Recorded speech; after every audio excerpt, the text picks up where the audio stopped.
Ini cryptocurrency didominasi dengan market bearish ya, ada yang minus.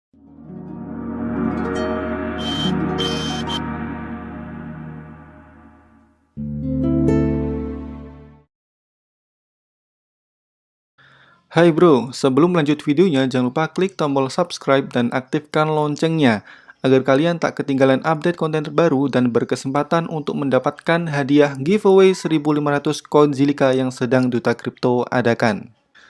Dan juga jangan lupa untuk join channel Telegram Duta Kripto Free Signal karena di dalam channel ini saya sering banget berbagi sinyal cryptocurrency dan edukasi seputar dunia kripto.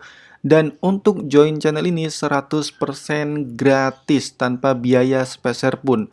Ribuan orang sudah join, so pastikan kamu join juga ya. Oke, bismillahirrahmanirrahim. Di video kali ini kita akan mencoba untuk menjawab salah satu pertanyaan dari subscribers, di mana dia itu bertanya, Bang, kira-kira akhir tahun ini Bitcoin bakal bullish apa bearish, Bang? Nah, di sini kita coba analisa ya. Jadi gini, meskipun hari ini tanggal 27 Oktober, kita kalau cek di CoinMarketCap, ini cryptocurrency didominasi dengan market bearish ya. Ada yang minus 4%, 7%, dan lain-lain. Tapi kita coba cek bagaimana secara news mengenai kemungkinan harga Bitcoin hingga akhir tahun ini. Dan di sini ada dua informasi penting yang menurut saya bisa mewakili jawaban atas pertanyaan kalian. Dan kenapa di sini saya sangat yakin bahwa Bitcoin itu akan mengalami all-time high barunya di akhir tahun 2021 ini. Tapi di sini saya disclaimer dulu bahwa apa yang saya sampaikan ini berdasarkan analisa saya, berdasarkan opini saya. Jadi hasilnya bisa benar, bisa salah. Karena yang menentukan ya market, bukan saya, oke? Hal pertama yang membuat saya yakin bahwa Bitcoin akan mengalami momen bullish hingga akhir tahun 2021 adalah karena banyak sekali berita yang beredar di luar sana yang membahas mengenai Amerika Serikat yang akan mengalami hyperinflasi.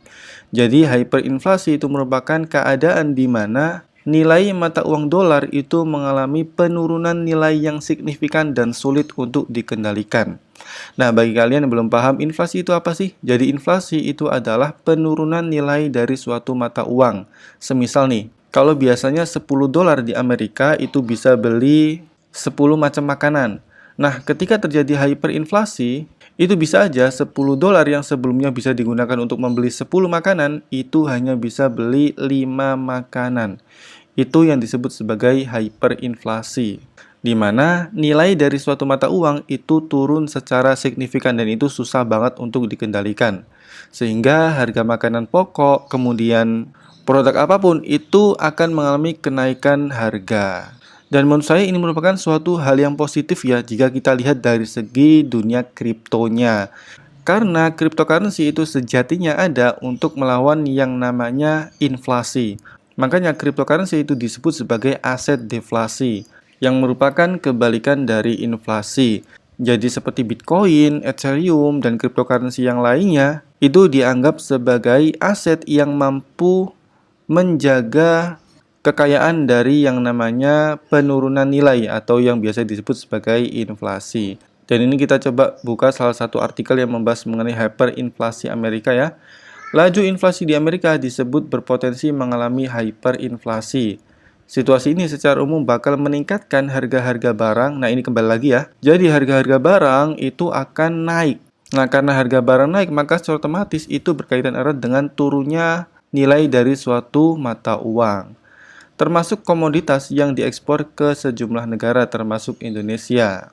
Rusli mengatakan hyperinflasi pada salah satunya bisa disebabkan oleh lonjakan permintaan secara tiba-tiba akibat pemulihan ekonomi pasca COVID-19, namun tidak diimbangi dengan kemampuan produksi. Jadi salah satu hal yang menjadikan banyak negara di dunia ini mengalami inflasi adalah karena kasus COVID-19. Dan jika kita kembali lagi ke teori cryptocurrency, seharusnya orang-orang itu bisa mengamankan aset mereka jika mereka menginvestasikannya ke cryptocurrency. Dan mata uang kripto yang disebut sebagai aset penyimpan nilai ya Bitcoin. Jadi menurut saya sih Dampak positif hyperinflasi yang akan mengenai Amerika adalah orang-orang akan banyak yang invest ke Bitcoin.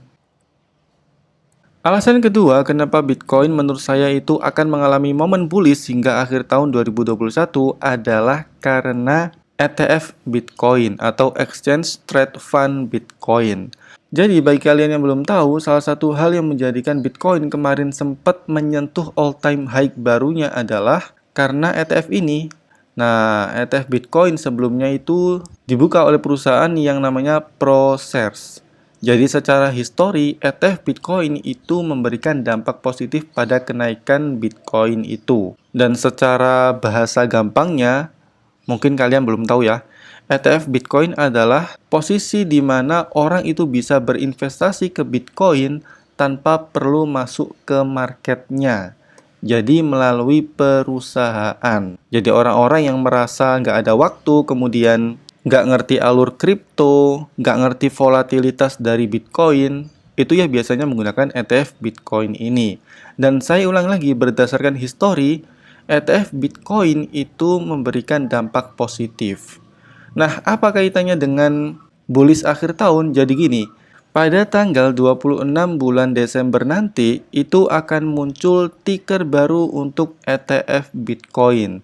Jadi bakal ada ETF Bitcoin yang lain. Nah, sebelumnya ETF Bitcoin itu kan namanya BITO ya.